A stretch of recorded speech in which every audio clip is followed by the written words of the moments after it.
Hello everyone, welcome to happy hours. সকলে কেমন আছো? আজ ছিল রুটিন চেকআপের আমার কালেকশনের ডেট। যথারীতি ইন্স্যুরেন্স কোম্পানি থেকে মানুষজন পাঠিয়ে দেওয়া হয়েছে, যিনি এসে সমস্ত কালেকশনগুলো করে নিয়ে যাবেন। আগে থেকেই আমাকে মেলের মাধ্যমে ইনফর্ম করে রাখা ছিল এবং তার সাথে মেসেজও এসেছিল। বাবা যখন অসুস্থ হয়ে পড়লো, বাবার দুটো কিডনি ড্যামেজ হয়ে গেছিলো। যেহেতু এটা ভীষণ একটা খরচা সাপেক্ষ ট্রিটমেন্ট ছিল, প্রত্যেকে আমার কাছের মানুষটা জিজ্ঞেস করতো বা যাদেরকে বলতাম বা যাদের কাছে কোনো গাইডেন্স নেওয়ার চেষ্টা করতাম, তারাই বলতো কোনো ইন্স্যুরেন্স করা নেই, হেলথ ইন্স্যুরেন্স নেই কিছু। আমি তখন খুব করুণ মুখ করে বলতাম না, মনে হয়।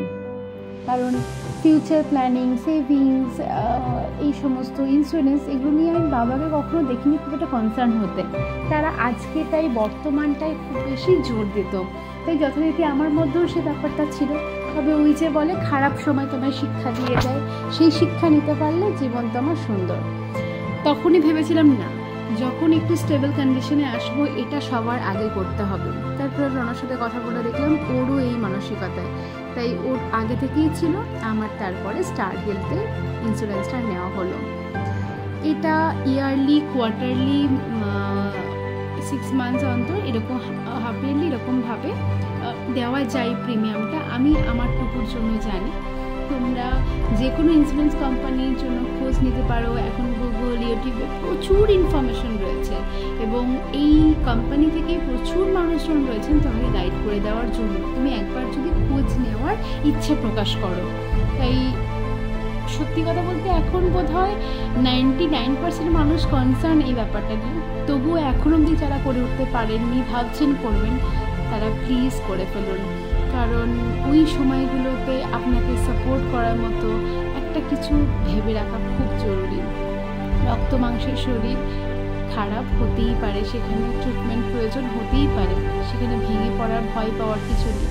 একটু আগে থেকে ভাবনা চিন্তা করলে আশা করছি তার সাথে আমরা লড়াই করতে পারবো। সারাদিন এরকমভাবে টুকটুক করে কাজগুলো এগিয়ে নিলাম। ড্রেসিং টেবিলটা গোছানো ছিল, একটু গোছানো হলো, আবার রেখে দিলাম। এই ড্রেসিং টেবিল অ্যান্ড আলমারি, এই দুটো গোছাতে আমার কী যে বিরক্ত লাগে কি বলবো। হয়েছে ইনি আর এক দুধের জিনিস খাওয়ার জন্য এই সময়টা তিনি শুধু ঘরে পাশে ঘুরঘুর করবেন। একদিন দুধ সুজি দিয়েছিলাম রাহির খাবার থেকে, তাই ওটা ওর খুব পছন্দ হয়েছে। তাই এই সময়টা এখন দুধ সুজি কিংবা দুধ ভাত খাওয়ার সময় হয়ে উঠেছে ওনার।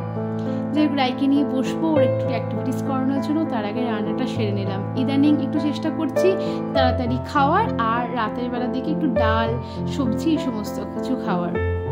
সেটা সেরেই রণ ফিরলে ওকে সাথে একটু বেরোবো। রাহির দুধ, কনফ্লেক্স সমস্ত কিছু শেষ হয়ে গেছে, ওগুলো একটু নিয়ে আসতে যাবো।